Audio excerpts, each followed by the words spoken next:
எதை தின்னா எது தெளியும் சொல்லுவாங்க பாருங்க. அந்த மாதிரி இன்னைக்கு வந்து பிஜேபி பித்து பிடித்து பதவி வெறி பிடித்து எலெக்ஷன்ல எப்பாடுபட்டாலும் ஜெயிச்சுன்னு சொல்லி ஒளரி தள்ளுறானுங்க. அது மோடியிலிருந்து பாஜக எம்பி வரை சங்கில இருக்க தொண்டர் வரை இதுதான் பண்ணிக்கிட்டு இருக்கானுங்க.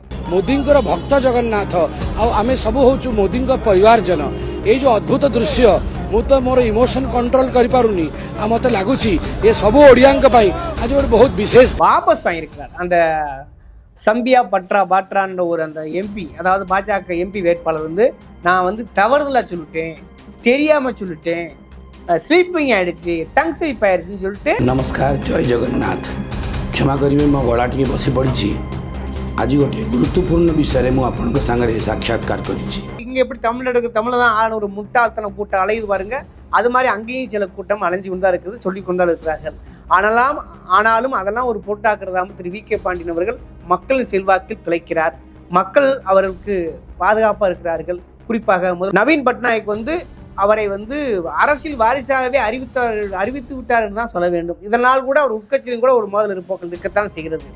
இப்ப என்ன பேசியிருக்காருன்னா, जगन्नाथ जी के श्री रत्न भंडार को लेकर जो कुछ हो रहा है, चाबी तमिलनाडु चली गई है कहते हैं। अभी किसने भेजी है भाई तमिलनाडु? அதாவது இந்த எல்லா பெண்களுக்கும் கல்வி, எல்லா பள்ளிக்கூடங்களிலும் அடிப்படை வசதி, காலை உணவு திட்டம், இப்படி பல்வேறு தமிழ்நாட்டு மாடலை ஒடிசாவில் வாக்காக கொடுத்திருக்கிறார். அதற்கு பின்னணியாக இருக்கிறது யாருன்னா வி.கே. பாண்டியன். அதனால்தான் ஆகா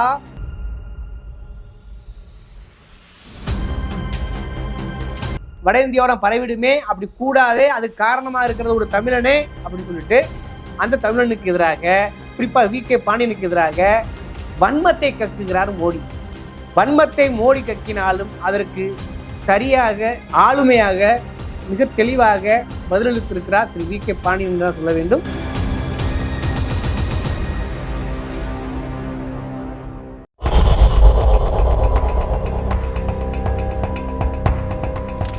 வணக்கம், இது சொல் புதியது, நான் உங்கள் நவம். அதாவது 2024 தேர்தல் வந்து குறிப்பாக மோடி அவர்கள் இந்த எலெக்ஷன் தேதி அறிவிச்ச நாள் வந்து இப்போ வரைக்கும் அவர் என்னவெல்லாம் மாறி மாறி பேசுகிறார் என்பது, அவர் தோல்வி பயத்தின் உச்சத்தில் இருக்கிறார். அதையும் தாண்டி இவிஎம் மிஷினில் எப்படியாவது ஜெயிச்சுவிடும் என்பதற்காகத்தான் இந்த 1 கோடி ஓட்டு உயர்வு, சிறுவன் கூட பிஜேபிக்கு 8 ஓட்டு என்பதால் நடந்து கொண்டிருக்கிறது. ஆனால் ஒவ்வொரு மாநிலத்துக்கு தகுந்தபடி மாறி மாறி பேசி அவர் பலனை சொல்ல வேண்டுமானால், அரசியலில் மிகச்சிறந்த நடிகராக யார் இருக்கிறார் என்றால் அது மோடி இருக்கிறார் என்பதற்கான அடையாளமாக ஒவ்வொரு மாநிலத்துக்கு தகுந்தபடி பல்டி அடிக்கிறார், மாறி மாறி பேசுகிறார். இங்க குறிப்பாக பார்த்தீங்கன்னா தமிழ்நாட்டுக்கு வந்து வச்சுக்கலாம், நான் வந்து தமிழில் பேச முடியாதவங்க என்னை மன்னித்து விடுங்கள், நான் அடுத்த ஜென்மத்தில் தமிழ்நாத்தான் பிறக்க வேண்டும், திருக்குறள் போல் வேறு எதுவுமே இல்லை, தமிழை வந்து உலகம் பூரா சேர்ப்பதற்கு நான் பல கோடி நிதி ஒதுக்க போறேன், தேர்தல் அறிக்கைலாம் கொடுத்தேன். ஆக இங்க தமிழ்நாட்டில் இதுவா? உத்தரப்பிரதேசத்தில் போய் பார்த்தீங்கன்னாக்க தமிழர்கள் எல்லாம், தமிழ்நாட்டுக்காரர்கள், தென்னிந்தியாக்காரெல்லாம் பார்த்தீங்கன்னாக்க உத்தரப்பிரதேசத்தை கேவலமாக பேசுகிறார்கள், அந்த அளவுக்கு நிலைமை மோசமாக போய்விட்டது அப்படின்னு அங்கே போய் பேசு. ஒடிசாவில் என்ன பேசியிருக்காருன்னா, குறிப்பாக வி.கே. பாண்டியன் அப்படின்னு சொல்லி ஒரு பச்சை தமிழன், மதுரை சார்ந்தவர். சரியாக சொல்ல வேண்டுமானால், நான் படிக்கிற பள்ளியில் நான் 6வது படிக்கும்போது அவர் 12வது படித்தவர். மிக முக்கியமான ஆளுமை, கலெக்டராகி ஒடிசாவில் கிட்டத்தட்ட பட்நாயக்கின் நம்பிக்கை நட்சத்திரமாக திகழக்கூடிய ஒரு மிக முக்கியமான ஆளுமை திரு வி.கே. பாண்டியன் அவர்கள். ஐஏஎஸ் பதவியை துறந்துட்டே முழுக்க இப்போ கட்சி பணி ஆற்றுகிறார். அநேகமாக சரியாக நகரும் பட்சத்தில், ஒடிசா மக்களின் பார்வை சரியாக இருக்கும் பட்சத்தில் அவர்தான் அடுத்த சிஎம் என்பது உறுதிப்பட செய்திகள் வருகின்றன.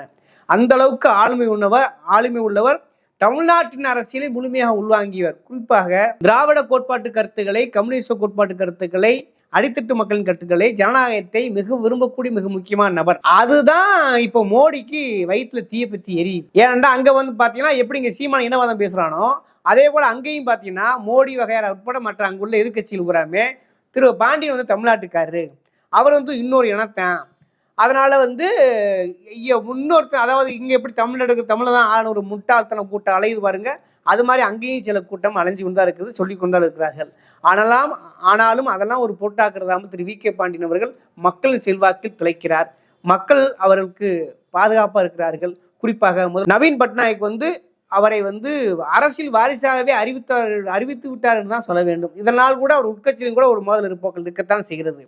இப்ப என்ன பேசியிருக்காருன்னா, जगन्नाथ जी के श्री रत्न भंडार को लेकर जो कुछ हो रहा है, चाबी तमिलनाडु चली गई है कहते हैं। अभी किसने भेजी है भाई तमिलनाडु? பூரி ஜெகநாத்தினுடைய சாவி தமிழ்நாட்டிடம் போய்விட்டது, தமிழ்நாட்டுக்காரரிடம் போய்விட்டதுன்னு மோடி புலம்ப ஆரம்பித்திருக்கிறார். அப்ப என்ன சொல்ல வருகிறதா? வி கே பாண்டியனை மறைமுகமாக சாடுகிறார். அதாவது ஊர் ஜெகநாத் கோயிலுடைய சாவியவே வி கே பாண்டியனை கொடுத்துட்டாரு, அது தமிழ்நாட்டிட்ட போயிருச்சு, அப்படி போகலாமா? தமிழகிட்ட போனா நல்லதா? தமிழ்நாட்டு மக்கள் எவ்வளவு தமிழ்நாடுங்கிறது நமக்கு எவ்வளவு ஒரு எதிரி, அப்படி போல் கட்டமைக்கிறார் இந்த பிரதமர் மோடி.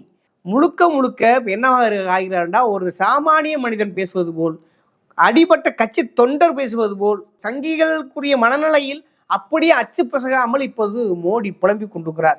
கொஞ்ச நாளைக்கு முன்னாடி பார்த்துருப்பீங்க, காங்கிரஸ் ஆட்சிக்கு வந்தால் என்ன ஆகும் தெரியுமா? முழுக்க முழுக்க இந்துக்கள் சொத்தை புடுங்கி கொடுத்து விடுவார்கள், தாலி கூட மிஞ்சாது ஒன்று. அப்புறம் குஜராத்தில் என்ன சொன்னாரு, 2 எருமை மாடு வைத்திருந்தால் ஒரு எருமை மாடை ஓட்டி கொண்டு சென்று விடுவார்கள் காங்கிரஸார் ஒரு பக்கம். அப்ப இன்னொரு ஒரு பேர் இதெல்லாம் அந்த மதவாதமும் ராமர் கோயிலும் எடுபடாதுன்ற பட்சத்துல அப்புறம் இன்னொன்று பேச ஆரம்பிச்சார். அது என்ன பேசுறாரு தெரியுமா? நான் வந்து எந்த மதத்தையும் குறிப்பிட்டு பேசவில்லை, யாரையும் இழிவுபடுத்தி எனக்கு நோக்கம் இல்லை, அப்படி ஒருவேளை நான் ஒரு மதத்தை குறிப்பிட்டு பேசியிருந்தால் பிரதமராக இருப்பதற்கு தகுதி இல்லை.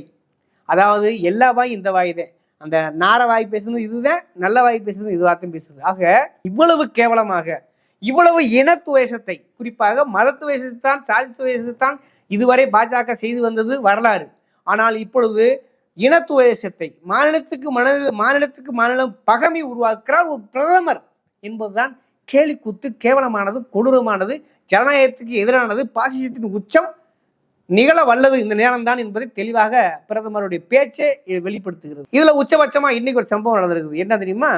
அதாவது இவங்க கடவுள் கூட, அதாவது மதத்தையும் கடவுளையும் வைத்து ஒருத்தன் அரசியல் செய்கிறான் என்றால் அதை விட பிழைப்புவாதி, அதை விட உச்சபட்சம் ஒரு துரோகத்தனம், ஒரு மக்கள் ஜனநாயகத்துக்கான எதிர்வினை என்பது வேறு எதுவும் இருக்க முடியாது. அதுதான் இந்த போலிகளின் குற்றவாளிகளின் கடைசி புகலிடம் எதுனா அது ஜாதி மதம் அரசியல் தான். அந்த ஜாதி மதத்தை அரசியல் கலந்தால் அது எவ்வளவு கொடூரமா இருக்கும். அப்படித்தான் இப்பொழுது மோடி செய்து கொண்டிருக்கிறார். குறிப்பாக மோடியோடைய கேவலமான ஒரு சம்பவம் நடக்கிறது. இவர்களுக்கு ஜாதி மதம் கடவுள் எல்லாமே இவர்களுக்கு அரசியல் தான். இவர்கள் அதிகாரத்தை தக்க வைத்துக் கொள்வதற்காக, இவருடைய கோரமுகத்தை நிலைநிறுத்திக் கொள்வதற்காக எந்த எல்லைக்கும் போவார் என்பதற்கு பல்வேறு சான்றுகள். கடவுள் என்பதெல்லாம் இவர்கள் தான் உண்மையிலே சொல்ல வேண்டுமானால் RSSம் பாஜகவும் சுத்தமான நாத்திகர்கள். இவர்கள் கடவுள் நம்பிக்கைலாம் இவருக்கு அறவே கிடையாது. ஏனென்றால் கடவுள் நம்பிக்கையை கடவுளே இவர் அரசியலுக்காக பயன்படுத்துகிறார் என்றால் இவர்கள் எவ்வளவு மோசமானதாக இருப்பார்கள் என்பதற்கு சரியான உதாரணம் இது ஒடிசாவில் நடந்துக்கிறது. குறிப்பாக அந்த ஒடிசா பகுதியோட எம்பி வேட்பாளர் நிற்கக்கூடிய பிஜேபி வேட்பாளர் சம்பியா பட்ரா அப்படிங்கிற ஒரு நபர் என்ன சொல்லியிருக்காருன்னா, போற போக்குல உண்மையை உளறிட்டார். என்ன சொல்லியிருக்காருன்னா, அதாவது பூரி ஜெகநாதரே வந்து பாத்தீங்கன்னா மோடியோட பக்தர் தான் அப்படின்னு ஒரு பெரிய போடா போட்டாரு. அப்ப கடவுளை விட மோடி பெரிய ஆளுங்கிற ரேஞ்சுக்கு கொண்டு விட்டாங்க. பாத்தீங்களா? இதுதான் மோடி பக்தாள்களின் ஒரு அறிவு கட்டதனங்கிறது, இதுதான் அரசியல் உச்சங்கிறது, இதுதான் பாசிசத்தின் உச்சங்கிறது. எவ்வளவு கேவலமா பேச ஆரம்பிச்சிட்டாங்க பாருங்க. ஆக கடவுளே பார்த்தீங்கன்னாக்க மோடியோட பக்தர் தான் சொல்லிட்டாங்க. அப்ப கடவுளுக்கு இல்லைங்கிறத கன்ஃபார்மா சொல்றாங்களா? என்ன வேண்டாலும் சொல்லலாம். கடவுளை இப்படி யாரா இழிவுபடுத்த முடியுமா? உண்மையான பக்திமாடு கொண்டவர்கள், உண்மையான கடவுள் நம்பி கொண்டவர்கள் இந்த மோடியை நீங்க என்ன செய்யணும் நீங்களே முடிவு நிற்கணும். ஆக மோடி பிரதமர் நினைச்சுக்கிட்டு இருந்தோம், மோடி பாஜகவோட ஒரு முக்கியமான தலைவர் நினைச்சுக்கிட்டு இருந்தோம், மோடி வந்து ஒரு முன்னாள் முதலமைச்சர் நினைச்சுக்கிட்டு இருந்தோம். இப்பதான் தெரியுது மோடியே ஒரு கடவுள். போதுமா? இப்ப நாளைக்கு மோடிக்கு கடவுள் கோயில் கட்டினாலும் ஆச்சரியப்படுறாரு. இன்னைக்கு ராமர் கோயில், நாளைக்கு மோடி கோவில் கட்டினாலும் ஆச்சரியப்படுவதற்கு ஒன்றும் இல்லை. ஏனென்றால் மோடி தான் கடவுள் என்கிறார்கள், கடவுளே மோடியின் பக்தர்கள் என்கிறார்கள். இதை விட அம்பலமா, இவ்வளவு அப்பட்டமா, இவ்வளவு திமிர்த்தனத்தோட என்ன ஒரு நினைவில் இருந்தா ஒரு கடவுள் பக்தி, ஒரு ஆன்மீகத்தை இவ்வளவு கொச்சப்படுத்த முடியுமா? ஒடிசா மக்கள் கடுமையான அதிர்ச்சியில் இருக்கிறார்கள். என்னடா அப்படிலாம் பேச ஆரம்பிச்சாங்கன்னு சொல்லிட்டு. அப்ப இவருடைய அரசியல் ஜெயிப்பதற்காக இவருடைய உண்மையான நோக்கம் என்னவென்று தெரிகிறதா? ஹிட்லரின் முழு உருவென்று வெளிப்பட்டு குறிப்பாக மோடியாக அவதரித்துக் கொண்டிருக்கிறார். இதுதான் உண்மையான அவருடைய முகம். இதற்கு கடுமையான எதிர்வினை வந்த பிறகு, குறிப்பாக நவீன் பட்நாயக் கடுமையான விமர்சனத்தை கொடுத்த பிறகு என்ன ஆயிருக்குன்னா, குறிப்பாக வாபஸ் வாங்கியிருக்கிறார். அந்த சம்பியா பாட்ரான்ற ஒரு அந்த எம்பி, அதாவது பாஜக எம்பி வேட்பாளர் வந்து நான் வந்து தவறுதலாக சொல்லிட்டேன், தெரியாமல் சொல்லிட்டேன், ஸ்லீப்பிங் ஆகிடுச்சு, டங் ஸ்லீப் ஆகிடுச்சுன்னு சொல்லிட்டு இன்றைக்கு சரண்டர் ஆகிருக்காங்க. எதை தின்னா எது தெளியும் சொல்லுவாங்க பாருங்க. அந்த மாதிரி இன்னைக்கு வந்து பிஜேபி பித்து பிடித்து பதவி வெறி பிடித்து எலெக்ஷனில் எப்பாடுபட்டாலும் ஜெயிச்சுன்னு சொல்லி உளறி தள்ளுறானுங்க. அது மோடியிலிருந்து பாஜக எம்பி வரை சங்கியில் இருக்க தொண்டர் வரை இதுதான் பண்ணிக்கிட்டு இருக்கானுங்க. இதுதான் உறுதியாக இருக்கிறது. ஆக இது வந்து ஒடிசாவில் ஒரு பெரிய கொந்தளிப்பை ஏற்படுத்துகிறது. இன்று கூட பார்த்தீங்கன்னா இதற்கெல்லாம் எதிர்வினையாக நமது தமிழ்நாட்டை சேர்ந்த, மதுரை சேர்ந்த, குறிப்பாக வேலூரை சேர்ந்த யார் வி.கே. பாண்டியன் அவர்கள் ஒரு விஷயத்தை சொல்லியிருக்கிறார். அதாவது மோடிக்கு எதிர்வினையாற்றுகிறார்.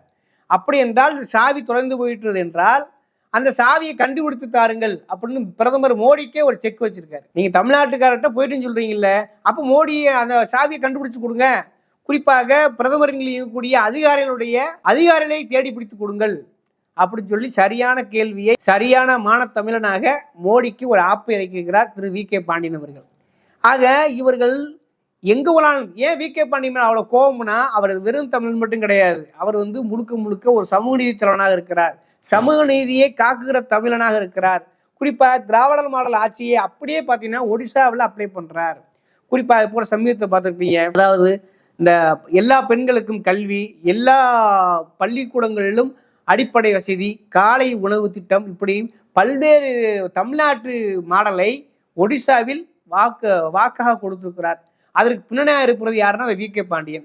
அதனால்தான் ஆகா, தமிழ்நாட்டு திராவிட மாடல் ஆட்சி, சமூக நீதி ஆட்சி, பெண்களுக்கான ஆட்சி இந்தியா முழுக்க பரவணும், என்ன ஆகும், அதுலேயும் ஒடிசாவில் பரவச்சுன்னா அது ஒரு வட இந்தியாவோட பரவிடுமே, அப்படி கூடாதே, அதுக்கு காரணமாக இருக்கிறது ஒரு தமிழனே அப்படின்னு சொல்லிட்டு அந்த தமிழனுக்கு எதிராக, குறிப்பாக வி.கே. பாண்டியனுக்கு எதிராக வன்மத்தை கக்குகிறார் மோடி. வன்மத்தை மோடி கக்கினாலும் அதற்கு சரியாக, ஆளுமையாக, மிக தெளிவாக பதிலளித்திருக்கிறார் திரு வி.கே. பாண்டியன் தான் சொல்ல வேண்டும். இது வந்து உண்மையிலே ஒரு தமிழனுக்கு கிடைத்த வெற்றியாகத்தான் நாங்கள் பார்க்கிறோம். அது மட்டுமல்ல, இப்பொழுது பல நேரங்களில் மாறி மாறி பேசிய மோடி இப்பொழுது தலைகளாக என்று பேசிக் கொண்டிருக்கிறார். தேர்தல் ஆணையத்தையும் ஆட்டி படைத்துக் கொண்டிருக்கிறார்.